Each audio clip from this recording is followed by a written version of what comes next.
You're listening to episode 5 of D6 Pack, recorded on March 31st, 2017. Welcome to D6 Pack, the premier podcast about beer, board games, and the surrounding culture. On today's episode, we will expose our taste buds to Atwater Brewery's Traverse City Cherry Wheat, discuss what's got us hyped, and reveal our top 6 gateway board games. I'm Travis Keatley, and here are my co-hosts. I'm David Westfall. And I'm Todd Marsh. Let's dive into our new brew for this month's episode.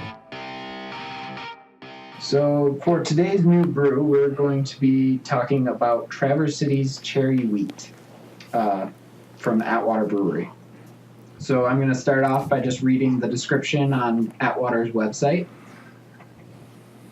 With the addition of cherries from Traverse City, Michigan prior to fermentation, Atwater's Cherry Wheat brings a bright tartness together with the crispness of an American wheat ale. With their roots in the French-speaking regions of Belgium, Saison or Belgian farmhouse beers are widely interpreted.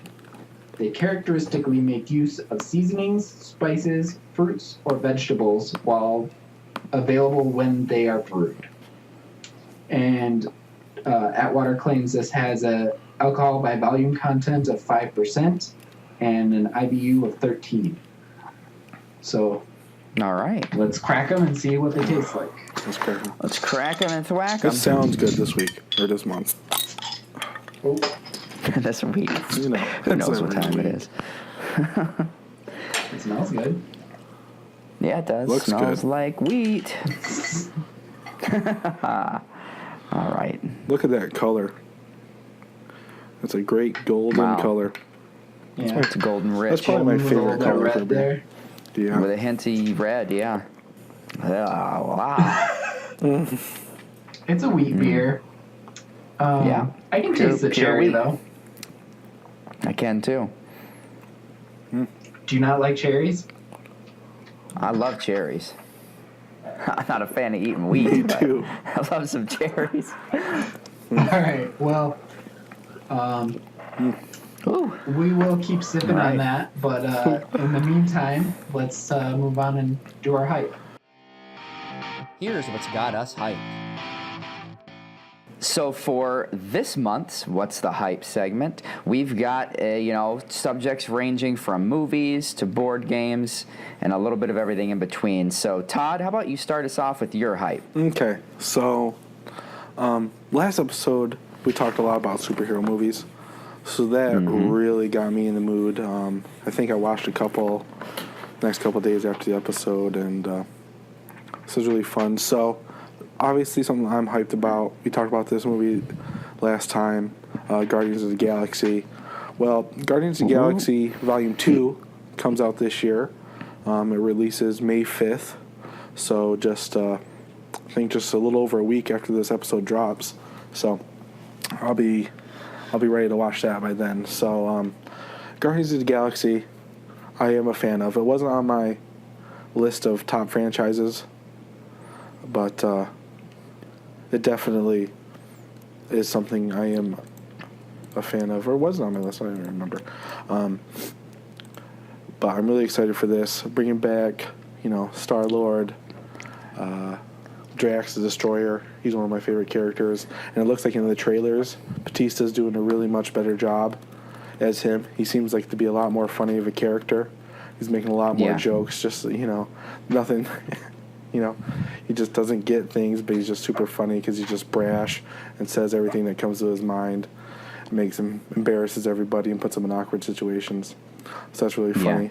Yeah. Baby Groot, obviously, is super cool and super cute. He's going to be awesome. I don't know if he'll be the baby throughout the whole movie, but we'll see. If he is, I don't have a problem with that. Because he looks so cool. Yeah. It's just like awesome at whatever size. Yeah, it doesn't matter. Doesn't matter what. Baby grew, adult grew. It doesn't matter what he's looking like. He's awesome. So that's super cool. We see some new characters. This one of the trailers, you see that Star-Lord meets his dad, played by Kurt Russell. So that's going to be pretty cool. They had kind of mentioned him in the last movie, kind of at the end there. So that looks pretty cool. But So far to me, with the trailers and everything, it looks like it's probably going to be better than the first, which is awesome. That's all you want. You want them to keep building on characters and making everything better. So. Yeah, and I agree, Todd. I'm really happy that they're, from like you said, seeing the trailers, they're sticking with the same formula that obviously worked so well in the first, but they are developing new like Batista's character a little bit more and giving him a little bit more of a role.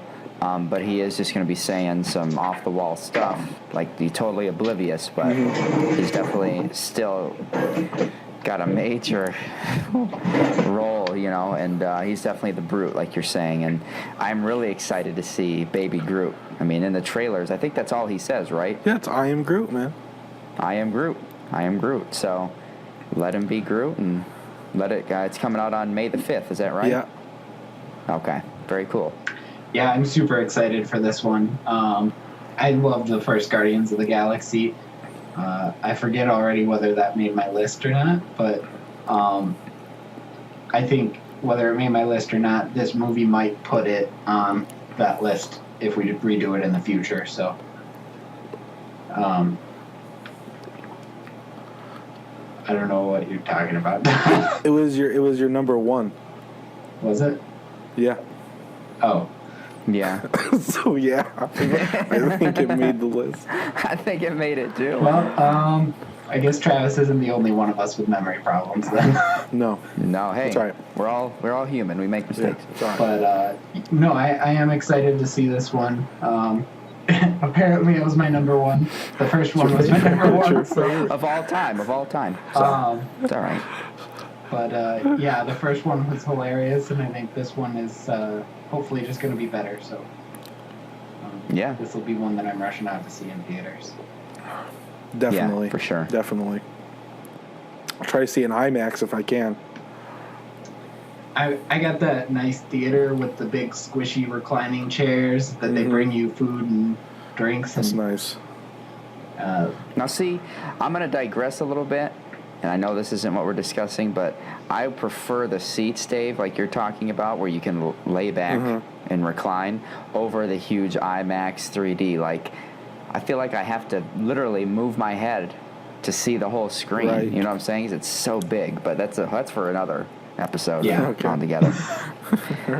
But anyways, let's move on to shift gears a little bit. David, what are you hyped about this month? So this month, and if you're involved in the board gaming hobby at all, you probably already know this, but Rising Sun from the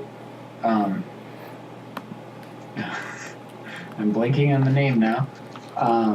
Cool Mini or Not. They have just started their Kickstarter. Well, they haven't just started it. At this point, actually, there's only 3 days left in the campaign. Oh man. But this is one that I jumped on. As soon as the Kickstarter opened, I backed it for the $100 pledge. Whoa. Yeah, it's expensive, but Blood Rage was such an amazing game, and I ended up getting all the expansions for that. So this is supposed to be like the next in that line of games, sort of. So spiritual successor. Yeah. So I'm hoping it's going to be good. I think it'll be good. So I'm on board for that. And I've actually upped my pledge because of some of the add-ons that they've included. The base game with all the stretch goals, it's going to come with a lot of really cool components. Pretty much everything's plastic. The markers, the cards, the coins.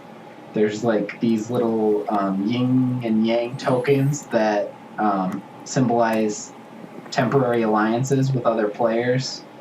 Yeah. But in addition to that, they are offering add-ons for expansion that adds 2 different factions and one of those neoprene playmats that's bigger than the normal board. They have metal upgrade for the coins, and they have an art book that has all the art. If you've seen Blood Rage, you know that the artwork in that game was really cool, and this one's pretty comparable, so I think that's exciting. And they sent out an email to backers that they're going to come out with another expansion soon, so we'll see what that's cool. like. But Cool. I'm excited just seeing what's already there. Yeah, when I heard that you were hyped about this, I did a little research, looked into it because I hadn't heard about it before, and I'd heard you talk about Blood Rage, but just the one thing that strikes me is, and we talk about this a lot in these modern games, like the artwork, not only on the box, but on the cards and things inside. But the thing that really gets me is just the amount of detail in these minis. Yeah, they're impressive. I mean, they all come unpainted, and I'm sure if you wanted to spend the time painting them, you could make them look really awesome. But even unpainted in their neutral color, like, the detail is crazy cool. Adrian thinks they're kind of freaky. Like, some of the detail that's in them. There's one that's a little bit like a woman riding a spider, and the spider's got like a bunch of skulls hanging from the back of it. And Adrian's like, "Why did you show me that?" Give her nightmares. Right. I'm seeing one with a guy with a chair on his back, and then there's another guy sitting in that, like he's some kind of, I don't know, prophet or king or something being carried around. Right. But I mean, just if you wanted to display these components, especially if you had time and you were into painting them, I mean, that would be just as cool as well. There's already artwork you can find online of people who have painted these, and they did an impressive job. It's pretty cool. I bet. But just to get into the game specifics a little more, this is supposed to be kind of like a diplomacy type game. So you're trying to make alliances and work with different players at different points in the game in order to get you farther. I don't know exactly how it works because I haven't read the whole rule book yet, but I just watching a short playthrough video, it looked pretty cool. It's a 1 to 5 player game, but they have 6 factions in the box, and if you get the first expansion, that adds another 2. So you get to pick 5 of these 8 clans that have asymmetrical abilities, and I think that's really cool. Yeah. Asymmetry in games is something that's been getting more and more popular, and I think that's cool. So Yeah. Yeah, this is a game I definitely knew about it coming, and I was definitely thinking about getting it, but I knew you got it, Dave, and I knew you were going to get it, and you're probably going to be the only person I really play this with. So you're getting it and all the goodies, so that'll be sweet. Yeah. Now, when's it supposed to come in? It's going to be a while. Yeah. I think they said it's going to be... They haven't given a definite date. Right. They said it'll definitely be in by April of next year. So okay. Almost like a full year. Yeah. Hopefully it'll be sooner than that. But yeah. I think with Blood Rage, they kind of promised some things that they couldn't keep up with, and they got a little burnt on that. So they don't want to make that mistake again. Well, I mean, these things are super popular, and they're going to have to pump out a ton of copies of this. Yeah. So it's a huge order. So now I do have a question, and maybe some of our more novice board gamers at home would be wondering this too. When you look up newer games that are kickstarted, sometimes you'll see that, it looks like they're in display cases or people are holding the box. So Dave, where do... is it board game conventions that these things are previewed or might be shown like a sneak peek, or where can you see stuff like this sometimes in person before it comes out type of a thing? I knew about Rising Sun because I went to Gen Con last year. That's the biggest convention in North America, and Eric Lane was there on behalf of Cool Mini or Not, and he announced this game at that time. They didn't have all this detail at that point. They had the box cover, and they had like a few of the base minis, and they were displaying those in display cases at the convention. So, very cool. But they've got a lot more detail in it since then. So, yeah, for sure. Yeah, I've seen the stuff that they've added on. It's like they've almost added on. You're almost getting as much extra pieces and guys than even come in the game regularly. I'm a little concerned about how it's all going to fit in the box, but you're not going to be able to fit it all in the game box. I mean, you should see the size of the boxes they come in. and you get the Kickstarter, they're like huge, like it's a freaking toaster or microwave box just for a board game. It weighs like 30 pounds. Microwave box. Maybe I'll have to make my own. Yeah, you have to make a Rising custom Sun case. That would be cool. That'd be sweet. Wood burn or sun into it. I don't know. Anywho, kind of, switching gears a little bit back to what I'm hyped about. I'm sure you guys have heard about this. Definitely part of a huge movie franchise. The Fate of the Furious comes out in about 2 weeks. From tomorrow, actually, and it is the 8th installment of The Fast and the Furious. So if you haven't heard of that or watched one of those, I'm not sure which rock you've been living under, Right. But in case you are a rock dweller, it's just the story of some friends and family members who are really into street racing, but they're dealing with a lot of different issues that might not even tie into racing, and they use racing and fighting and things and get into these different situations that you might expect in a movie, but they use racing to kind of deal with it. And in the newest installment, without giving too much away, Dom, one of the main characters, definitely one of the bigger focuses of the film, seems to have separated himself from the group and almost became an enemy. So it's a question of, do you stick with him and try to figure out what's going on because he's family, or do you just look at him as a traitor, and now you got to kind of deal with that? So I can tell that struggle is going to be huge. But just like in all the other movies, one of the big draws for me and something I'm super pumped about are just the crashing and racing of the cars, and they've always got a huge budget for these films, so the special effects are awesome, and it's just something that I'm really, really excited about. Just cars in general, you love. Yeah.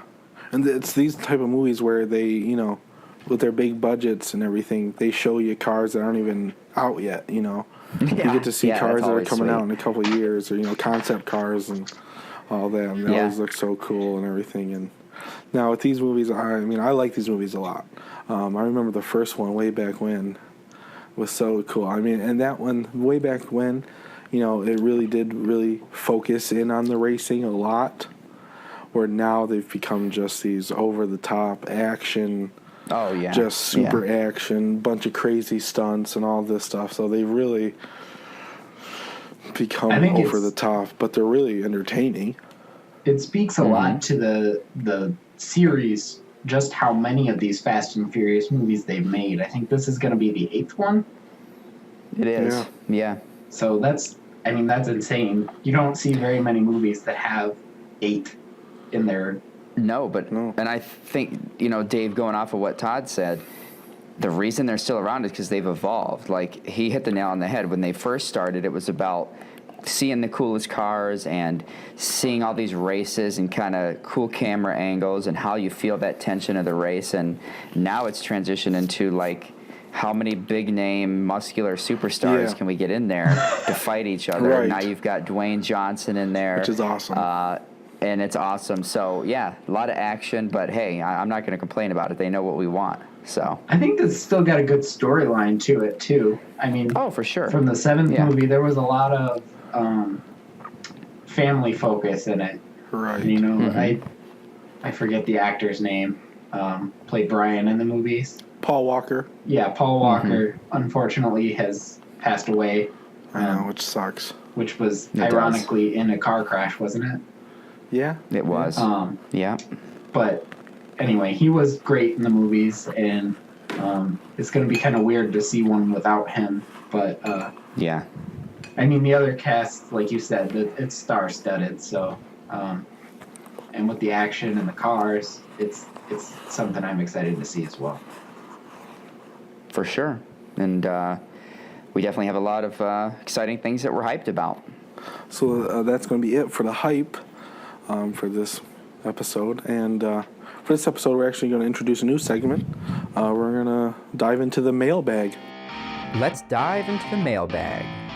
So for the mailbag section, what it basically is that we got questions from listeners, and we are going to do our best to answer those questions. This episode's question is kind of a simple question, but not really. It can be a little vague. So the question for this episode is, what is a gamer? Now I'm gonna start off by giving what I think a gamer is, and these guys are gonna jump in and add to it or change it how they like. But for me, a gamer is a person, not necessarily like a professional gamer, like, who plays video games for a living, or people who review board games for a living, but necessarily it's a person who, with their free time, after work, and the weekends, their first choice of personal entertainment is gaming, whether it be board gaming or video gaming. But that's kind of like the first thing they go to when they have a spare time to themselves. That's the thing they want to do. Definitely for me, I consider myself a gamer. Whenever I have a moment to myself, the kids are asleep, Jessica's, watching her own show, doing something herself. I love to sit down and play some video games. Play my PlayStation 4, or get on a computer and play some games, Hearthstone or anything like that. So board games when I can with you guys is something I really look forward to. It's the type of entertainment that I'm always thinking about and always want to do. So that's kind of what I think to be a gamer is. Yeah, and I'm right there with you, Todd. Just to kind of piggyback off that, definitely I think if you're going to be considered a gamer or call yourself a gamer, it has to be something that you think about and enjoy doing when you have some free time. It doesn't necessarily have to be all that you do. No, definitely not. But yeah, for sure. And I know that I just kind of want to address something that is kind of important to me, and I hear it a lot, especially being a teacher of middle school, when a lot of students are really into gaming and they like to talk about that with each other and with me. And then you get the adults' perspective who say, they spend a lot of time gaming, or, I don't understand why they're always gaming. And in today's society, we're so connected digitally, with texting and like Skyping, and gaming is for kids a way to kind of hang out and talk to one another. So I think that if you look at it that way, it's just another outlet for socializing, even though you're not in person talking. A lot of people have friends, or people they would consider them friends, online. A lot of gamers do, that they may not have ever met in person, but when they get into this gaming mode, those are people that they enjoy talking to and playing with. So I think that gamers do have friends and people they love to socialize with that are not just, in the flesh type people as well. So, I agree with you guys for the most part. For our listeners, kind of take this with a grain of salt, because I'm not a big video gamer. I play board games mostly, but I agree with what Travis said, in that regardless of whether it's through video technology or sitting around a table playing board games, that gaming is primarily a social activity. So where I would disagree with what Todd said is that it doesn't necessarily have to be the first thing that you think about when you have free time. I think it just needs to be something that you would enjoy doing during your free time. Right. I have some friends that, I don't know, maybe they don't consider themselves gamers, but I'd like to think that I've converted them to gamers. But they have a rather small collection of board games themselves. But primarily they're only going to play either with a big group of people, like their family, or when they come over and see us. But I still consider them gamers, and it's not necessarily the first thing they do when they get off work or whatever, but right. They do enjoy doing it, and Mm-hmm. I think that's what it takes. So I think enjoyment is the primary thing there. And I definitely don't want people to think like a gamer is a person that's like the only thing they want to do. No, gamers, there's definitely people who are still going to watch still going to go out to movies, still going to go out, have drinks with their friends at the bar, still do other social things, because like Travis said, gaming has become such a social thing. So it's not. It's more. Back in the day, it was you went home. With when I think of gaming, I firstly think of video gaming because it's such a much larger market and a much larger aspect of gaming. I would say much more people play video games and they play board games regularly, especially hobby board games. So back in the day with video games, it was like you had to come home and play by yourself. Super Nintendo, PlayStation, that's all it was. There was no online gaming. So, but through the years, that's changed. Where now most gaming is online gaming, multiplayer, big time game. You're playing with a group of friends always, and those are the top games we see today. And growing up, our generation and kind of the generation before us, those were the first generations of gaming, because our parents and our grandparents, they didn't even have gaming as an option, except for, some classic board games and some things like that, but that wasn't the thing they did. So growing up, it had the image of gaming, video gaming, that's just for kids, that's for young people, because old people just didn't do that, because it's not what they grew up. But now that our generation's older, and, most games these days, I'd say, are even more targeted and marketed for adults, for older people. The best games you see today, whether it be Destiny or Call of Duty or the sports, those are things that adults like. Kids play them, sure, but it's not necessarily super marketed for them. Yeah. Yeah, and I agree. They've reached so many different age groups and audiences, and I see that, in my day-to-day life, just having conversation with students. But for me, I also think, just to kind of add another layer, a gamer too is, if I were going to be labeled a gamer, like I think we could safely say that we all three of us are. When you play a game, it's for the social aspect. You love hanging out with your friends and doing something that's fun and promotes that conversation and brings everybody together. But I think gamers, too, can see more than just the face value of a game. Like, oh, this is cool. This is a basketball game. I'm going to play this. Or, this is a cool card game like King of Tokyo. Or, like Love Letter Batman. That's cool. I like card games. I think gamers can appreciate and think about and realize, the time and effort that goes into these games as an art form too. Right. Like, especially with board games, I know I appreciate and sometimes just in awe at looking at some of the miniatures of the boards and just thinking, man, how do they come up with these rules? And it amazes me when you think about how they have all these different mechanics and they've spent so much time working to make sure that they, flow and work well together and it's entertaining for their audiences. And I think gamers really appreciate all of those aspects as well. I agree with what you're saying. I'm going to diverge from that a little bit because I thought you were going somewhere else, and I agree with that statement as well, which is that I think there's something about gaming that's more than just playing the game. I think that a gamer is somebody that's going to play the game, but they're also going to get something out of it.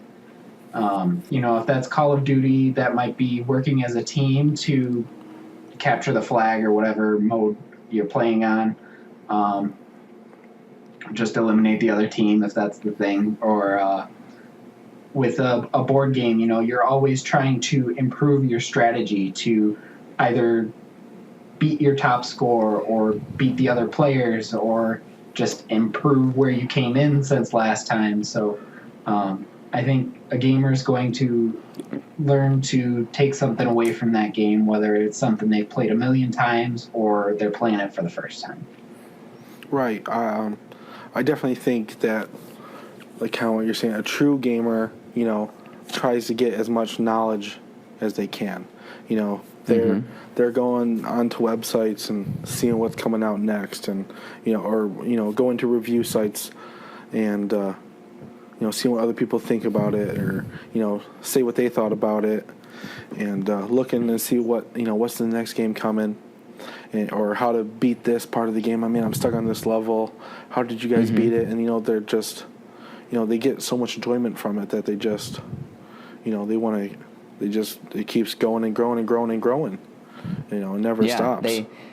Anybody can sit down and play a board game like, I don't know, let's say, like the one we were talking about earlier with Dave's Hype, Rising Sun, and kind of say, oh, that was fun, that was cool, we got to hang out and do that. But gamers too will say, let's play that again. There's some strategies and tactics that I didn't notice until halfway through the game, and I want to try those out. So they truly want to keep going back and try to perfect the art and perfect the game. And it's just, there's a lot of devotion to it, right. The art of gaming. Absolutely. So it's really cool. And I'm, I being one of the more amateur gamers of us three, it took me a while to really get into that mindset and appreciate just the amount of strategy and tactics that go into it. I mean, playing games with Dave and Todd is frustrating for me a lot of the times, because I can, look into their eyes and see the gears turning in their brains, and I know that they're planning their next move, or they know exactly what they need to do. So it really pushes me as a gamer to try to improve as well. So it's just, something that I look for, and I think a lot of gamers do. That's just a veil for me, Trav. Nothing's turning. I'm just confused. Okay, I'm just as confused as you. I think it's a little bit difficult for you, Travis, too, because we're just introducing you to a new game every time. So it's like, I can't. You can't develop a strategy, but no. I don't know. I think once you start to get mechanisms, you can develop strategies based on those too. So yeah. Anyway. That was a little bit of a side tangent, but... A little bit, but, in the end, we're all gamers. Yeah. Absolutely. There's nothing wrong with being a gamer. Definitely. Nothing at all. Nothing at all. So, yeah, that's our first stint at the mailbag. It's time for our top 6. So, for this top 6 list, we are going to do our top 6 gateway games. So before we get too into it, I just wanted to kind of make some predictions here. I think that we are going to have at least one 3-way crossover, and I will have at least one other crossover with Todd. You see what I mean? Interesting. I think I might have a couple with you, but I'm not quite sure. I know one for sure. I think you're right. We have one triple crossover. I put some more obscure ones, but yeah, I think there's definitely one 3-way crossover, and we'll see about another one. Maybe there's more than one, but we'll see. Yeah, and I just want to say how I kind of went at this list is these are the top 6 games I would use as gateway, like the games that I would like to teach to people, and the games just I would use to get people into gaming. These are things I think I could have the best, my best chance to get them into gaming with. Yeah, I did the same thing. The games that I've noticed that hook people the most on getting them to be a gamer. Right. But also I considered which ones I enjoy teaching the most. So right. Yeah, and I would just, you guys hit the nail on the head. Gotcha. That's exactly how I approach this list too. All right, cool. So with that, you want to take us away, Travis? Give us your number 6. This is going to be short-lived, but sure, I'll take it away. My number 6 is actually higher on somebody else's list. Oh, so, Todd, how about your number 6? Okay, my number 6. This is definitely a game we've talked about in the past. I've mentioned it in my top 6 of all time. This game is Splendor, published by Space Cowboys. For me, I really like this game. I think this was my number 2 or 3 favorite game of all time. But for getting people into gaming, using this as a gateway, I like this game because I think this game best shows the mechanic of engine building. Do these actions now to help you do other actions later and just get that ball rolling. And it has very simple mechanics. You can only do a few things on your turn. The components and the theme is not overwhelming. It's just a couple cards and some poker chips, which I think, people, not necessarily gamers, are kind of, everyone's played a card game, or everyone's played with some poker chips from time to time, so it's nothing overwhelming. And the strategies can be deep, so if people like it, and they can keep playing, like we said in the game, you want to keep going, oh, let me play that again, and now I'm learning as I go. So it does promote that, the real thought of getting better. And yeah, this is a higher on list because the theme is kind of dry. It's kind of just it's not even really a theme. It's just do these actions, get some points. So it doesn't really stand out as much. I could see people getting kind of bored with it, not want to do it, just think of it as bland. So that's maybe not why it's higher on my list, but I still think it's a good, solid game that I could easily teach and kind of get people rolling and maybe wanting to try something else. Have you played this one? You played this one, Travis. I don't know if you remember it or not. You know not to ask me what I've played. This is the one with the gems. You're collecting the little poker chips, and then you're using those to buy other cards. Does that ring any bells? He's played it. I think I've played it with him. I know we played it. We played it at my birthday last year. Mm-hmm. When you guys came to my apartment. Yeah, that's when I think we played it. That's over a year ago. He's not going to remember at all. Anyway, I'll just take it away from here then. I agree with you, Todd. This is a good one to teach people gaming. It's very easy to teach. It's just, collect these poker chips that are gems, and then you spend those to buy cards, which are points. This one didn't make my list because I played in a tournament, and that forced me to up my game at this. Like, it took the strategy of this to a whole nother level. And then trying to go back and play with people who I was just teaching just kind of sucked all the fun out of it for me. So I don't enjoy this one as much, but it is a great game to get people into the hobby. I think everyone I've ever taught this has enjoyed it, and it works very well for that. So I think it's a good choice. Yeah, this is one of the games I can easily play with my wife, and she's not a gamer really at all, but she likes she likes this one. Like I said, it was simple, easy. It was easy for her to learn. I taught it to my parents; they seem to like it. So far, I've had good success with it. All right, I'm going to abstain from comments just because they will not be adding anything. Okay. So. All right, so for my number 6, this is on the list primarily because it works so well at teaching new people to get into the hobby. It's very similar to an old-fashioned card game. So my number 6 is No Thanks. The copy I have is by Z-Man Games, but I believe it's now published by Mayfair. And there's some rule tweaks in between the versions, but either one is fairly similar and a lot of fun. In this game, you're flipping over a card, and if you don't want it, you put a chip on it. And then it goes around the table until somebody picks it up because it has enough chips on it that it makes it worth it. At the end of the game, you get points for the value of the card, and you get negative points for however many chips you have. So if you just keep putting chips on there, you're going to have to take these higher point cards because you have no chips to put on them, and you're not going to be able to deduct anything from that total score. So my grandpa was not a gamer. He enjoyed card games. He'd play Rook and Euchre and stuff like that, but if you show him a board game, he'd be like, no, I'm not doing that. But No Thanks was one of the few games that I was able to get him to play, and that's good enough for me to put it on this list. So. Right. Yeah, I've played No Thanks with you. No Thanks, I think, is a really good gateway game. It's unlike really any other card game because, like you said, it has, take this card that might help you.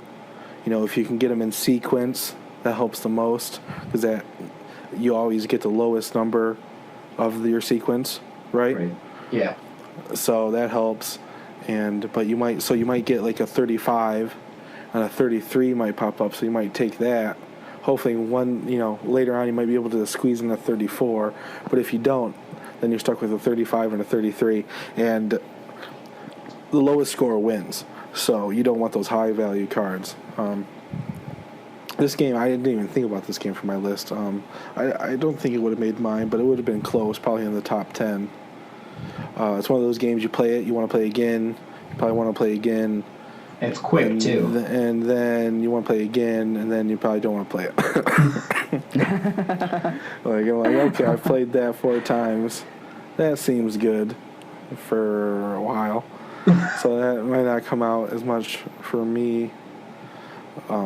But it is a good game, and like you said, it is really quick, and it's super easy to teach. You set it up, and you can start playing. Say, hey, you want that card? No. Put a chip in. Next. It's really fast. So it is a good game. And again, I don't think I've ever played No Thanks. I've never even heard of it. I know I don't. I'm with fair certainty, I could say I don't believe we've played it together. Not that I remember. I'm pretty sure we haven't. Not that I remember. No, so, but I can see how the simple mechanics and the speed at which you can get through a round would be appealing to first-time gamers, right? I mean, it's hard when you're not in that mindset of taking a lot of time to think about it. To get somebody to sit down and play a game for the first time that's super complex and enjoy it, but this one seems simple, and I could definitely see myself saying yes, please, to No Thanks.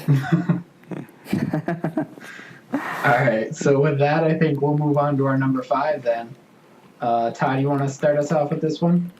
Sure. My number 5 is actually higher on someone else's list. So. All right. I'll go next. So my number 5 is kind of my token cooperative game. I think I've made it fairly clear in previous episodes that I don't really like cooperative games. But Castle Panic by Fireside Games is a cooperative game that has a competitive element to it.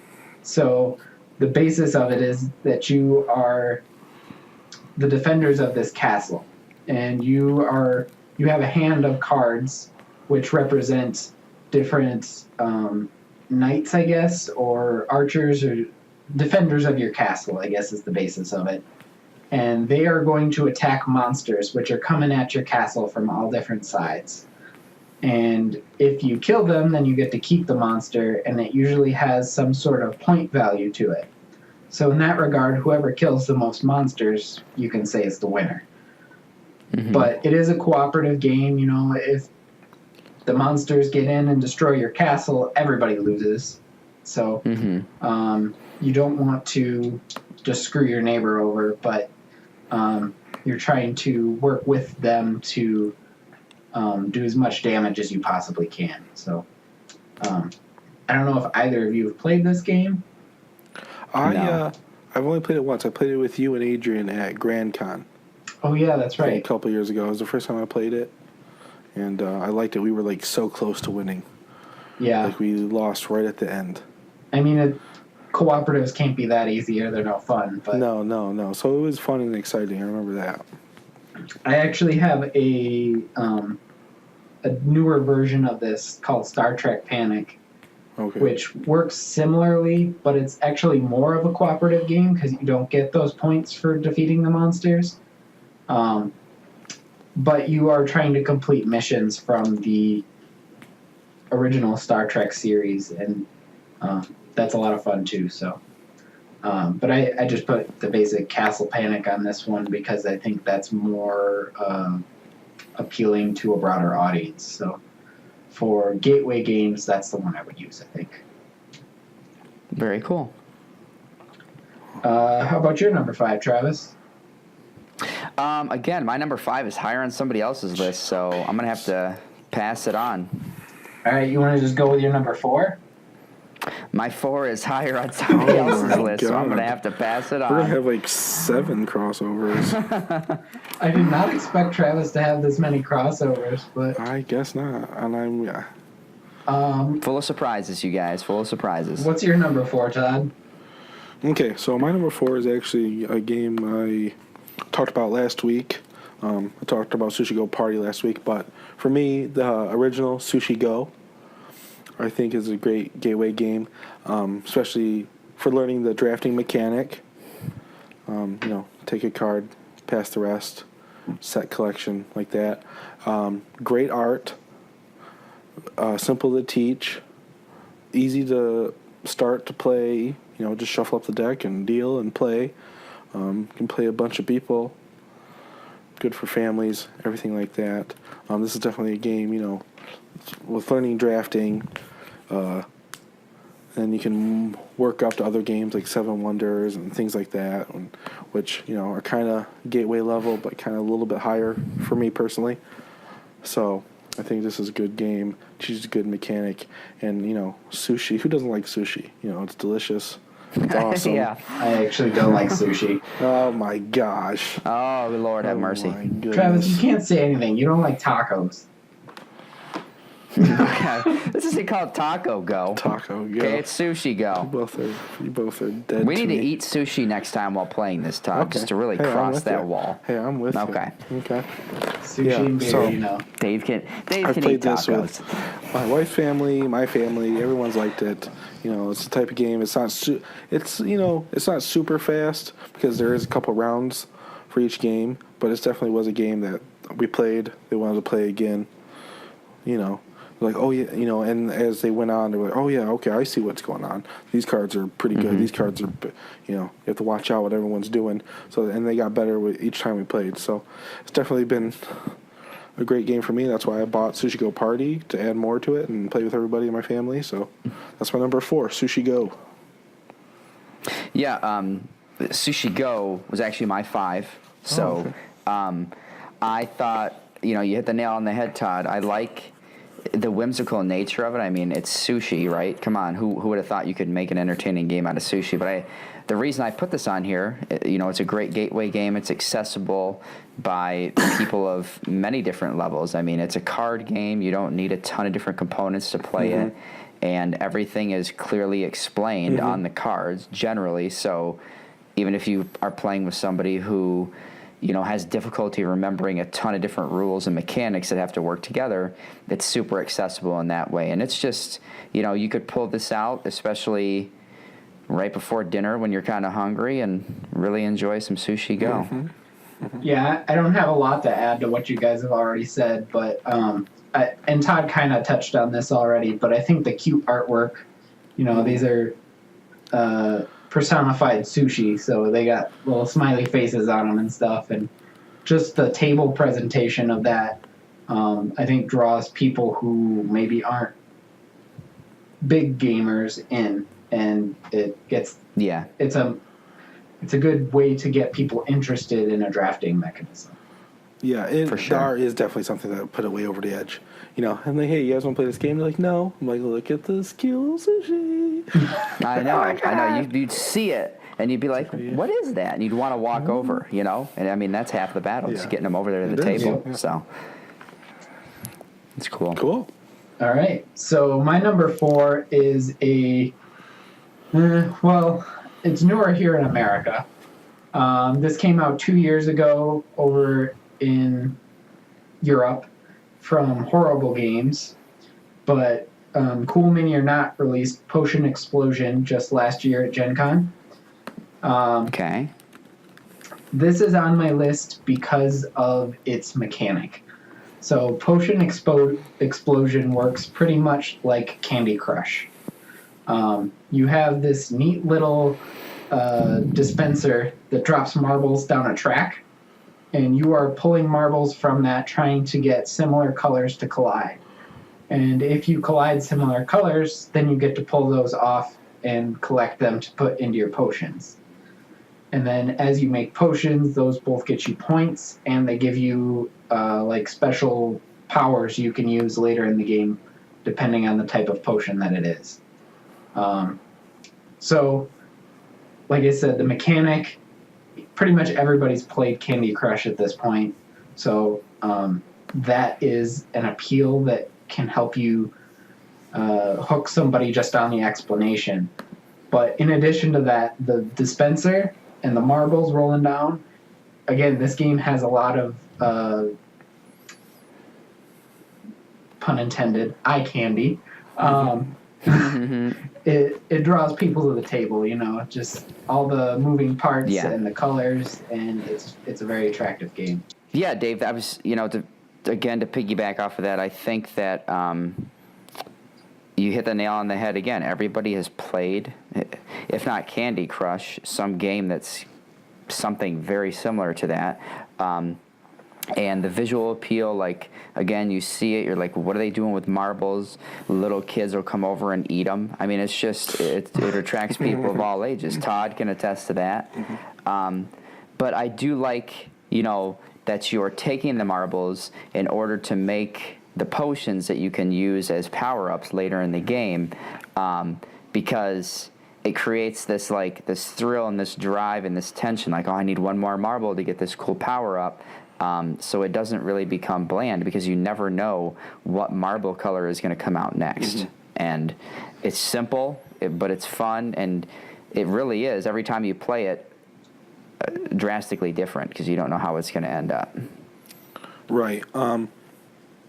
Like you guys, I've actually never played this game, and unlike you've been saying, I've actually never played Candy Crush, but I've played games like it, the same mechanic concept. But no, this is definitely a game I'd like to try out. And definitely what you've been saying, huge visual appeal, set this thing up, people are going to turn heads. It's going to turn heads. People are going to come see what you're doing, and if they watch you for 5 minutes, I guarantee they're probably going to be saying, like, wow, that's just like Candy Crush or something like that. So I think this is something that easily can get people to try. And that's, like you said, that's all that's all you want. Get them in the door. We'll make you stay, And then lock it. Now you're a gamer. All right, so I think we'll move on to our number 3. I'll start this one off. So my number 3 is one that I've actually talked about on previous episodes. It's Happy Pigs from Yellow. Again, this is a game that has a high table appeal. You got these wacky little pigs, and they get big and sweaty. And we also have expansions that add different types of animals into the game, so that's fun too. But it's an economic game. There's not a lot going on in it. You have a choice between 4 different actions that you can take each turn. So the main part of the game is just trying to guess what your opponents are going to do and figuring out what action is going to be best for you, considering that, because you might have to split something with everyone else at the table and you won't get to do much at all. But Happy Pigs is an economic game. You're trying to raise your pigs, grow them so that you can sell them for more money later. And I don't know of a lot of other games that do that simply like Happy Pigs does. And I think that makes it a good gateway game. Yeah. And I agree, Dave, too. I think that it's a little bit more complex in the mechanics that you're trying to teach and introduce people to, but the whimsy of the fact of how it looks and the theme keeps people interested and brings them to the table, and they kind of have fun just making up stuff like, wow, the pigs are so sweaty, right? But while you're doing that, you're also learning and experiencing over and over again these new mechanics that you can use going into other games, which is why we're, talking about why these are great gateway games. So I do value that game, Sweaty or Happy Pigs as, something that did that for me too when I played it last year. Now, I was debating whether this might have been one you would cross over with me on, but like I said, this is not one that I predicted that for, so. All right. You I still haven't played this, have you? No, I still haven't played this, and Adrian sends me a snap every time you guys are playing it, and I'm seeing all these little pigs and ducks and cows, and I'm just like, man, I want to play this damn game. So It's fun. But now it's I feel great. like you guys have played it so much, I'm just going to get crushed. Probably. That's all right. I don't even care. I just want to play with some sweaty-ass pigs. That's half the That's fun. happy pigs. I'm a happy pig. That's all. All right. How about your number 3, Travis? All right. My number 3, I have to He gets preface to talk this one a little about bit. something. Yeah, but I'll say, are you I sure said this you isn't finally higher get to on talk someone about else's list? something. No, yes, I do. It's the first time I get to actually introduce a number 3 or a numbered game, like some kind of position here. So I do have to preface this one, though, because while it's not my favorite of the Gateway games, that's reserved for basically my first 2 spots, it's definitely, arguably, the most complex Gateway that I've placed on my top 6 tonight. Okay. For this episode. So, my number 3 is a recent addition that I didn't expect to love it, and I didn't expect it to teach me so much and have epiphanies, even if I didn't show it at the time. I had a suspicion. It's a game called Stone Age by Z-Man Games.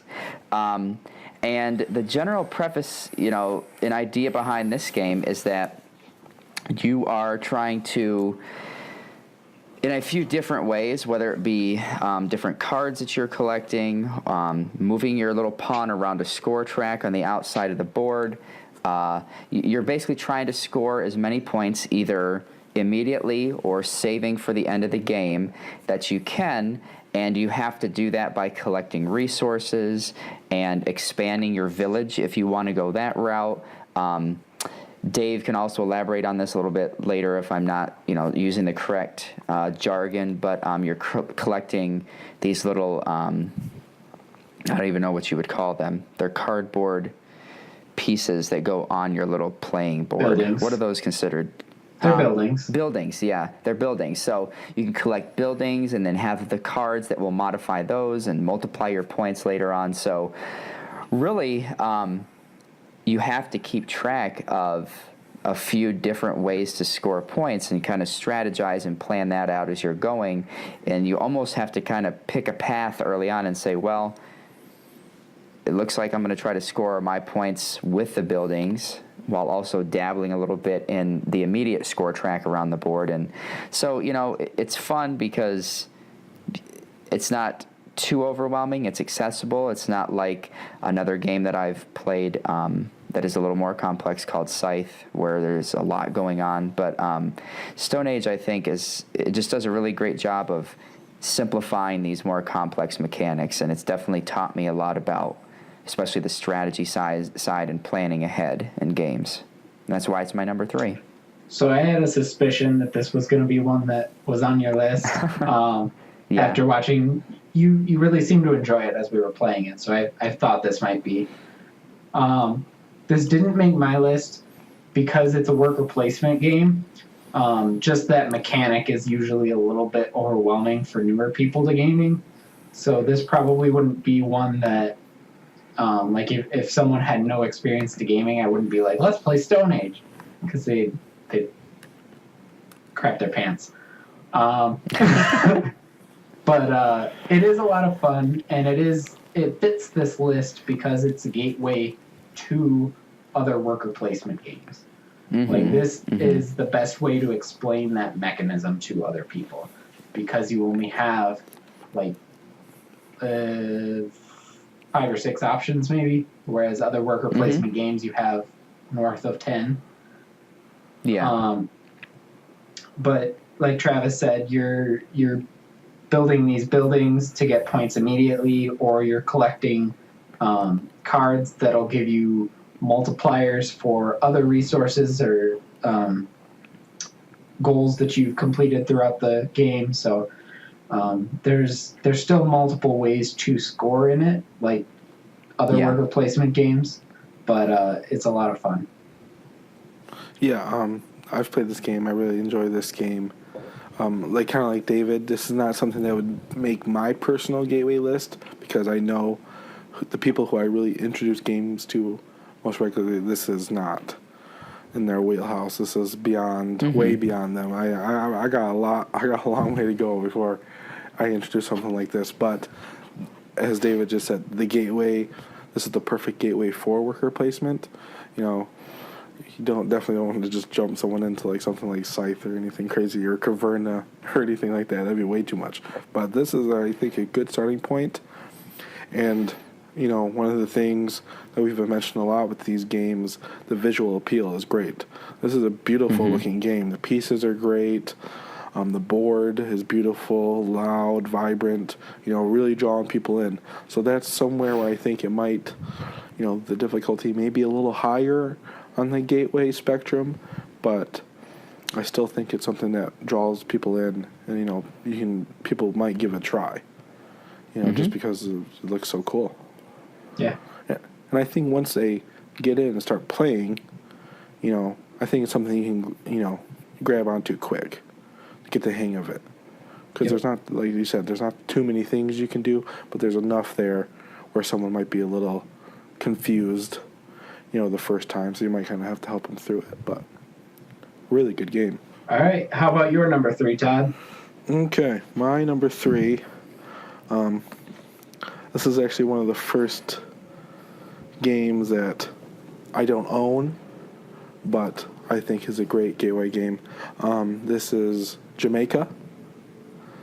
I Jamaica. didn't even think about that. Yeah. Main mechanic is a racing mechanic. So everyone, you know, can grasp the concept of racing. First one person here wins. It has a pirate theme. So, you know, in the last decade, that has been a very popular thing in film and movies and everything. So that's something people can grasp onto. And I think out of all the games, definitely that I've mentioned so far, maybe so far totally, this is probably the most beautiful game.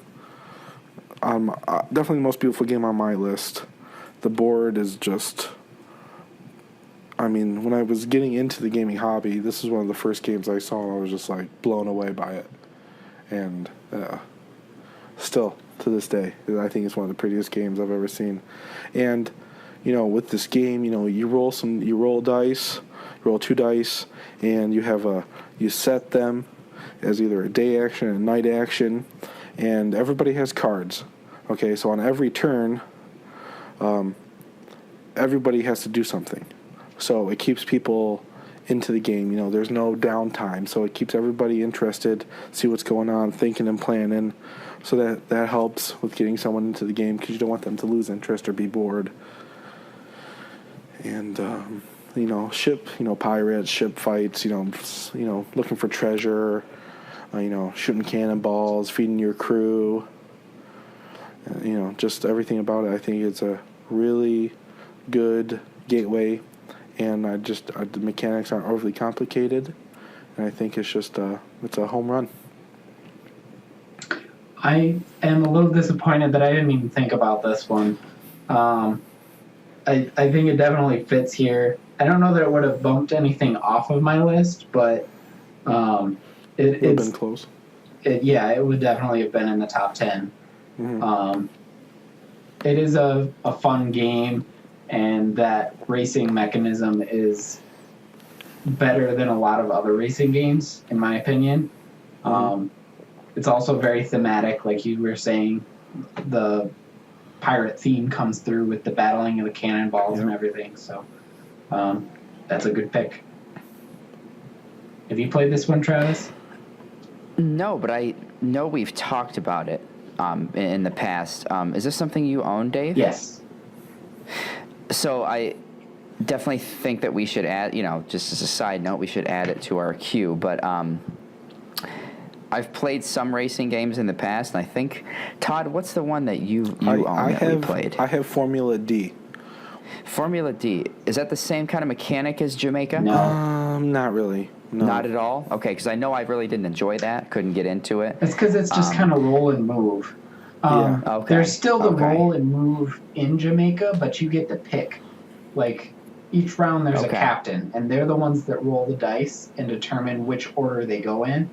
and then everyone plays a card that determines which actions they take based on those dice. Yeah. So if Okay. Todd sets the dice in the order 2, 4, then I'll pick a card that says I get 2 gold and I move forward 4. Okay. So All it's right. not That makes- as dependent on the die roll. Right. Gotcha. That's cool. I definitely think, and I've heard too, that this game is a common theme among Gateway games is the art style. Isn't the art style Yeah. great in this game Yeah, too? as I was saying, this is probably the most beautiful game I've ever seen. Okay, so yeah, definitely. I want to play it. It sounds like a gateway game that would get me into the racing. I think, I actually side of think you'd things. probably really enjoy this game. Because I know you, car guy. You're kind of a racing guy. I know you like racing video games. Yeah. And that's why I thought you would like Formula D, but it is a little bland. Yeah. You really got to be into car racing to get that. But this game, I think, is better for you, and Okay. I think you'll really like it a lot. So we'll use it as a gateway for you, Trav. Hey, perfect. All right, so we'll move on to number 2. I have a feeling this may be where one of our crossovers starts. At least this is where mine is that I think is going to cross over with one of yours. So I'll start this one off. My number 2 is King of Tokyo by Yellow. And this is one of the games that was my gateway into gaming. The die rolling mechanism's a lot like Yahtzee, but it adds more theme into it, I guess.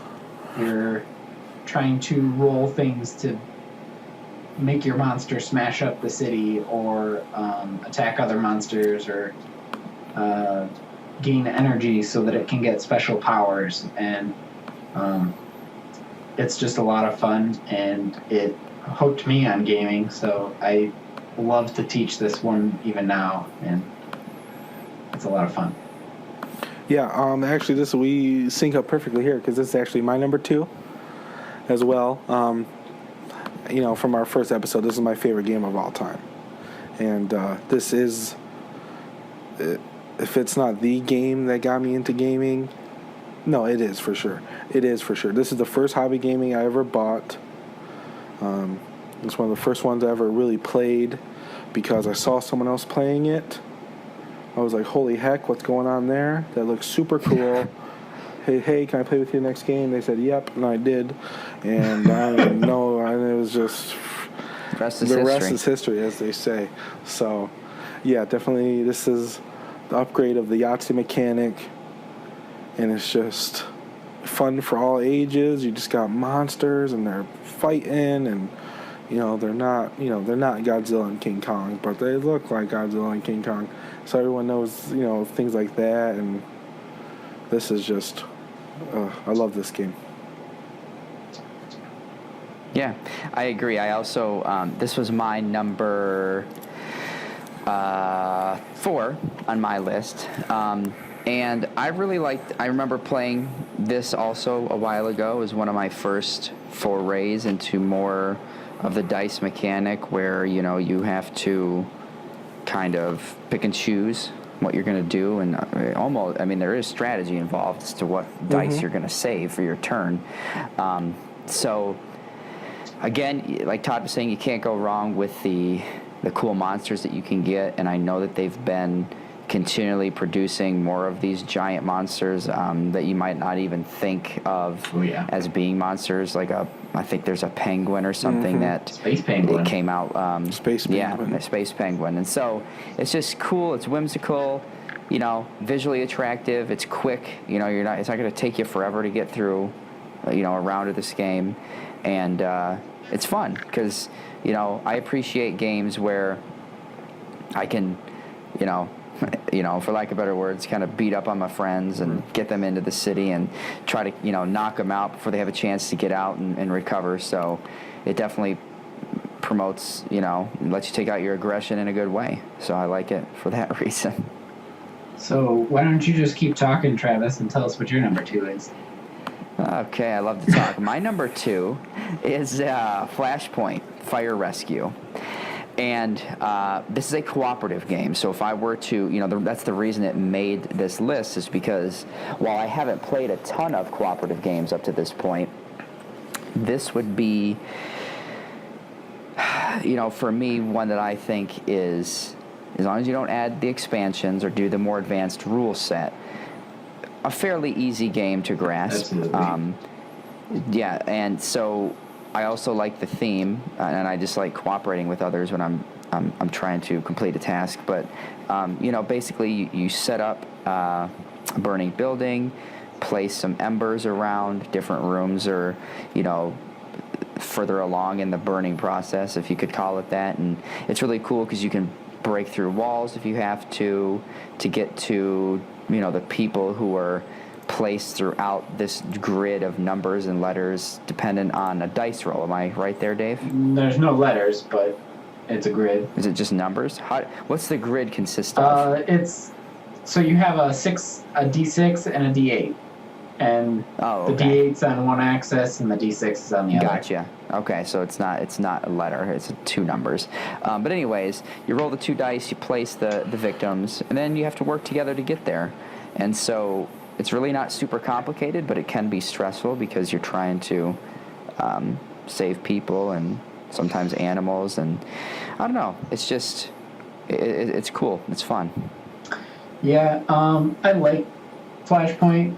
I think the best thing for it for me is the theme. There's not very many firefighter games out there.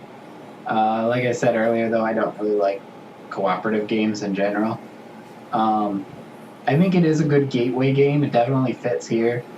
I think I might like it more as a game if I got to play the advanced rule set more. Teaching the basic rules for me is just a little boring. But yeah. Well, I remember when the only time I've played it, the first time we played it together, we just jumped right into the advanced rules. Because, you don't have to gateway me into nothing. Just throw me right into the pit and I'll figure it out. And I think we got our butts torched. Hey, I think that happens even in the basic game, so.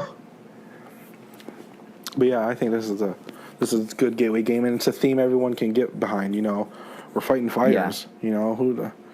Everyone knows the firefighters. Everyone thinks of firefighter, as a hero and everything like that. And working together is nice, and yeah, and it's a sweet looking game too. Very good art. That's been one of the running things we've had throughout this whole section is these games look good, because with newbies, you really want them. That's how you're really going to get them. We've been saying that the whole time. So the games that look the best are help. They help a lot. Yeah. All right. So I think with that, we will move on to our number ones. So who wants to start this one off? Well, I think your number one's on everyone's list, Dave. Yeah. But I don't know. You want me to start it then? Sure. Go for it. All right. So my number one is Ticket to Ride by Days of Wonder. All right. That's my number 5. That's my number 5 as well. So this is a pretty simple game. You're collecting trains that are set out in a row of different colors in order to build your railway across the country. And you will have some sort of goals of different cities that you're trying to connect. And if you achieve those, you get bonus points at the end of the game. If you don't, then you get negative points for them at the end of the game. And you can take more of those as you go along. But for me, this is just a lot of fun.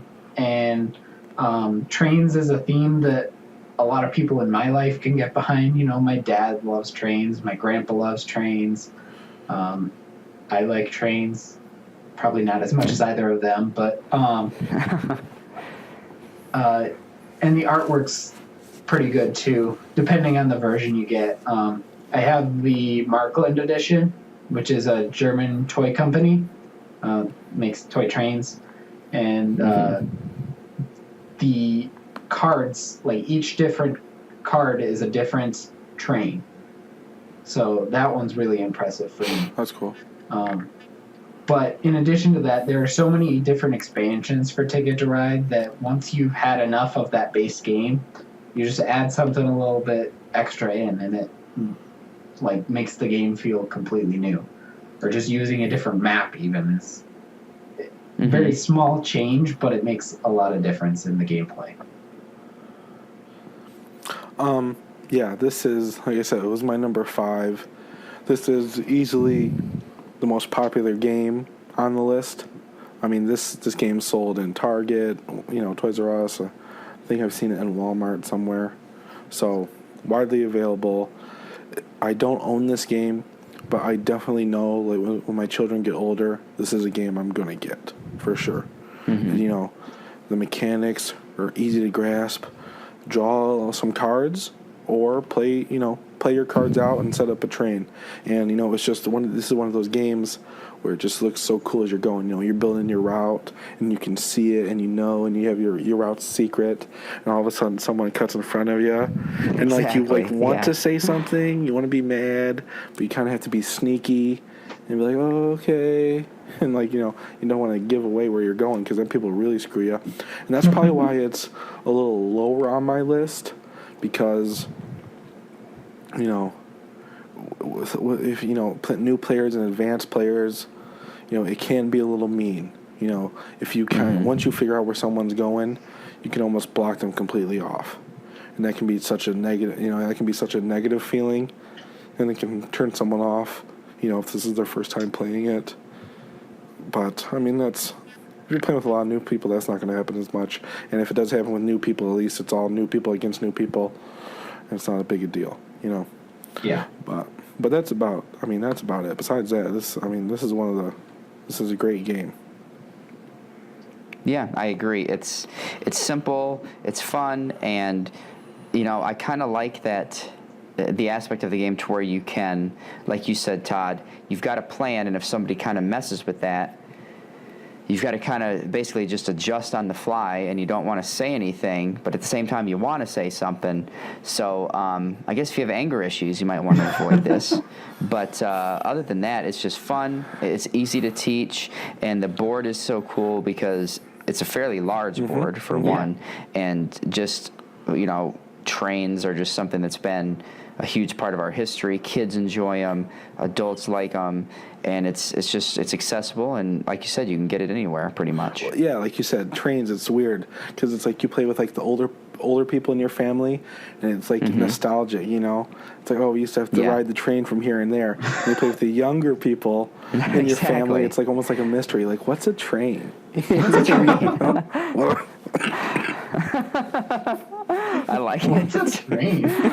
What's a train? Like, what is this contraption? Like, mystery. So it's just like... That's hilarious. It's just funny.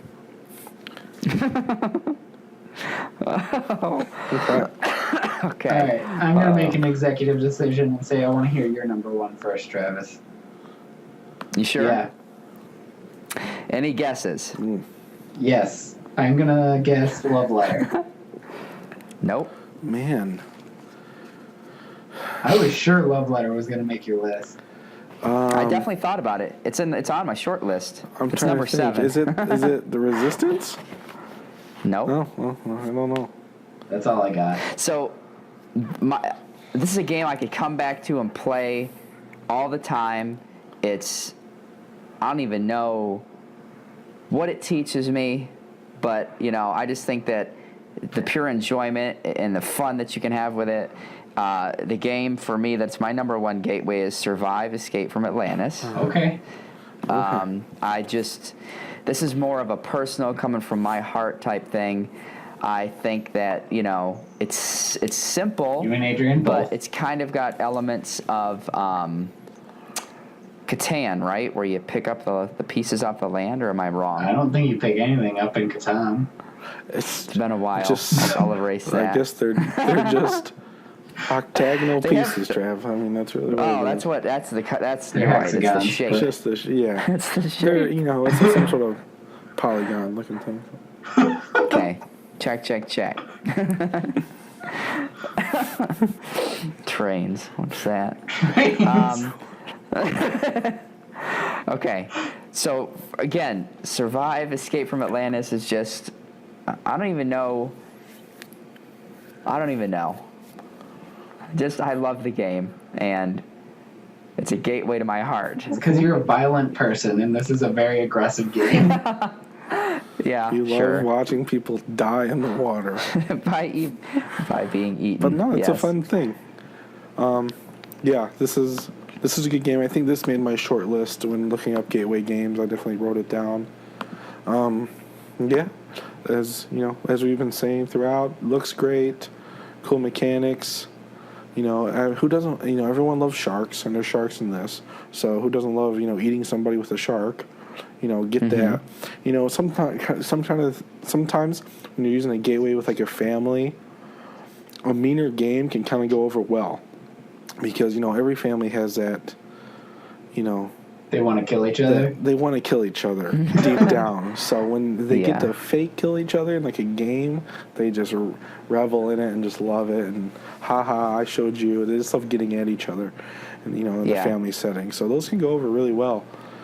Playing with just some friends, that may not go over as well. But yeah, this is a good game. I mean, this is one of when we were really getting into the hobby, this is one of the first games you guys got and that we played, and I think it's been a hit almost every time. So yeah, Adrian loves this one, and I enjoy it too. But I think the main reason it didn't make my list is that kind of the opposite of what you said, Todd. That sometimes that aggressiveness can put people off the game. Yeah. And sometimes that's not necessarily what you want to introduce new gamers to.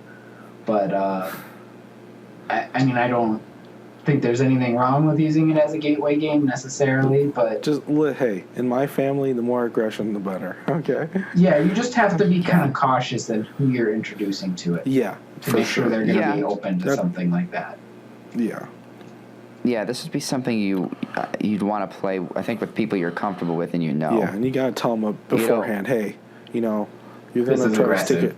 Yeah, you're going to try to stick it to the other person, because you're not going to keep people wanting to play if you're like, boom, I just killed you, get out of here, they're not going to like that. Sometimes the best move is going to be to screw someone else, not necessarily help yourself. Yeah, for sure. But yeah, I think it's a good pick. What's your number one, Todd? Okay, so I've been kind of, a couple of them have been mentioned so far, but the thought of a cooperative game, to me as a gateway, sounds absolutely perfect. When teaching somebody a game, you don't want them to have a negative experience, and for a lot of people, weirdly, losing can be a negative experience. And in most games, when it's one versus all, you're going to have one winner. Especially when teaching a game, it's more likely going to be the person teaching it, and everyone else is going to lose, and that can really put them off. So Adrian a cooperative always game, tells me I'm doing that wrong when I win a game I'm teaching, but sorry. No, but so in a cooperative game, you're playing with everybody. You want to help them, and you want to learn together. So for me, my number one game, I actually use Pandemic. This is the first co-op game I ever owned and played, and I love this game. You're going around the world trying to cure diseases, and everybody has their own person with a special power, so that kind of makes it feel different for everybody. They can kind of like that, mix up some different strategies, but the theme is good. Everybody knows the world, and and a lot of people, kind of think about curing diseases, this black disease is like a zombies or something, and kind of can get you into the theme more, pretending to be something like that. And I've had success with this game. My parents actually, I've played this game with them. They liked it. I can't remember if we won or lost. We probably lost. I lose this game more than I win it. So, but it's okay because we're doing it together. The co-op games you guys have picked, it's the same thing. I think it's just an easy thing. Like I said, it's no fun if you always win a co-op game. Yeah. And it's, it's not fun if you lose a game. So, but at least if you lost together, it's like that, guys, we almost did it. Let's try again. Jump back in, and they'll feel more confident and want to come up with their own strategies themselves and try to help out and everything like that. So yeah, that's why I picked it as my number one. Really. So my comments are going to be short here. I don't have a good reason. I just don't like Pandemic, so it didn't make my list. Okay. I agree, Dave. I'm not a huge fan of this game. I like Pandemic Legacy, but that's definitely not a gateway game, so... No. But, yeah. Eventually, you've played Pandemic enough with people, they would definitely get into Pandemic Legacy. Be a possibility. I will say that it's a popular game, and the fact that they sell it at most, like, big department stores is a good thing for the hobby. So I can see how it would be a good gateway game. I just don't enjoy it. So it's not going to be on my list. And it does have a couple expansions, so, you know, if people like it, you can always add a little bit more to it. I think I have one expansion. Is it On the Brink? Yeah. I've heard that's the best one, but... Yeah, it's pretty good. Never played it, so I don't know. But yeah, that's my number one. So... Very cool. I just have a couple more that I wanted to give some shout-outs to. I'm kind of surprised that Love Letter was not on Travis's list. Smash Up was another one that made my short list. That was one that I played with Todd, and I really enjoyed, so I ended up buying it myself. Carcassonne, it was kind of dry, so it put it further back on my list, but that was another good one. Small World is kind of out for the same reason Stone Age was. It's a heavier game, but it's a good intro to area control. Biblios is another good one. It's kind of similar to No Thanks, so those were competing there, I guess. I've used that one a few times. It's gone over.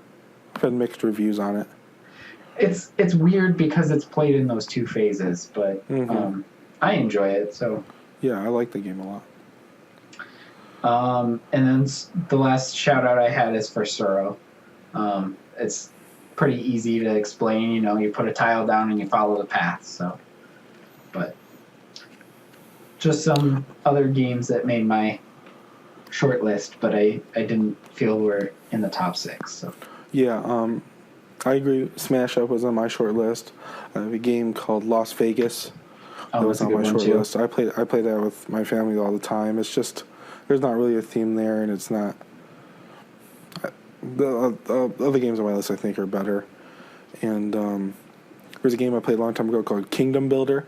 That was one of the games that got me into gaming, but it's just there's like no theme there. I like Kingdom Builder, but I haven't played it enough to say that would be one of my gateway games. Yeah, probably the same here, but that was a pretty good one. And Catan was good, but just, things have changed. And to get people into it, I think it's just a really boring theme, so. Yeah. But, yeah, Travis, any other mentions for you, or? Love Letter I did think about, Dave. I know that you were surprised that I didn't put that one on the list. That one I really do enjoy playing. Me too. A lot. As far as gateway games go, I can't think of any other. Scythe was one that I did initially have in my top 6, but then I kind of thought that... For gateway? That's a little too much. There's a lot... I did, yeah, but it's not gateway. No. It doesn't fit the gateway theme at all. If you try to throw somebody in with Scythe, they're going to walk away from the table probably because they're going to be so frustrated. I will say I if they're actually playing with, did teach with you. a newer person Scythe a couple weeks ago, and I was surprised at how well she did with it. So, Cool. Had she played other games before, though? Not hobby games. Oh, well, maybe it just takes a special person, I guess. I don't know. Yeah, I don't know. But, no, there weren't really anything that kind of stuck out to me that would have worked for this list. All right. So with that, I think we will move into our brew review. Let's review that brew. So we've been sipping on Atwater's Cherry Wheat throughout the episode, and I just want to go through and kind of see what your guys' final thoughts are on this before we do the rating. Travis, you didn't seem to enjoy it very much in the beginning, so let's get your opinion first. It was... typically you say it's a love-hate relationship, but first I hated it, and then I actually ended up enjoying it at the end. I think for me, I don't drink a lot of wheat beers, and so that's the first thing that hits me. It's that flavor, and I'm kind of like, But with the Traverse City cherry wheat, the cherry flavor, I think, it was very prominent, right? I would almost argue that in a lot of the beers that we've tried, there have been hints of flavors, but in here I don't think there's any denying that the cherry is definitely a major part of this, and that's kind of what brought it back for me. The more I drank it, the more the cherry, seemed to kind of dominate, and in the end, I mean, I finished the entire thing. That's an achievement for me, and so I really liked it, and I think anybody that would enjoy a fruitier beer that is wheat based and they don't mind that taste would definitely enjoy this. Yeah, I think you hit on a good point there. This is a wheat based beer, so it's heavy. This isn't something I drink a lot of, but I kind of think that the more I drank, the more the cherry flavor came out. It kind of saturated my taste buds after a while, and it was more noticeable the more I drank. So I enjoyed that part of it, and I thought it was pretty good. Todd? And I know you guys have been saying this is a heavier beer, but compared to the last couple we've had, the porter and then the oatmeal stout, I mean, this is, I think, much lighter than them. To me, it's kind of like in that medium range, medium light, which I like. That's kind of like my wheelhouse. I like a little lighter than I do heavier. And I'm definitely getting the cherry with you guys. And I think what really sells it for me is that cherry is really coming in the aftertaste. Yeah. For me. And that helps because it's not a real bitter aftertaste. It's kind of a sweet cherry. Tart. Which tart, which I've really enjoyed. So yeah, I only had one. I just took my last sip just to get the final thoughts, and I liked it a lot. You want to give us your number rating, Todd? So sure. On the D6 pack, we always use that 6-pack scale. If you love this, it's going to be a 6, and if you want to just dump it out as soon as you crack it, then it's a 1. So yeah, for me, I only had one of these, and it being kind of medium, I wouldn't be able to chug down a bunch of these. But this is definitely something where on a night where, man, I just want to kick back and relax and have one beer or maybe two, this is definitely something I would go for. I really like cherry as a flavoring and things, and it's really good here. So I'm actually going to give this a 5 out of 6. This was really good. This is one of the best ones that I've had for a while. Travis? Like I mentioned before, this is something that I would want to, enjoy, walk around with on, I think, it would definitely have to be, cooled down, and then it could be, a warmer summer day. But I would have to give this a 4 out of 6. That's good. That's good for you. Yeah. It is. It's high for my, I agree with what both of you have said. This is something that would be very refreshing on a nice hot summer day. Yeah. Enjoying a cool one of these out on the porch just sounds like a very idealistic thing. But I could definitely see that happening. I enjoy this. And I'm going to agree with Todd and give it a 5 out of 6. Nice. So very nice. 2 5s and a 4. That good. May be the highest rating we've had yet. So I think so. To our listeners, if you get a chance, check out Atwater's Traverse City Cherry Wheat. And I think that pretty much wraps up our episode. So play hard and drink responsibly. Thanks for tuning in to another episode of D6 Pack. We'd love for you to share your favorite gateway board games with us at D6 Pack Podcast on Facebook, Instagram, and Twitter. We hope you'll tune in next month for our thoughts on Bold Rock's Hard Cider, a full review of the new Power Rangers movie, and a ton more nerdy entertainment. As always, D6 Pack is not affiliated with any products discussed during this podcast, and all opinions are those of the creators.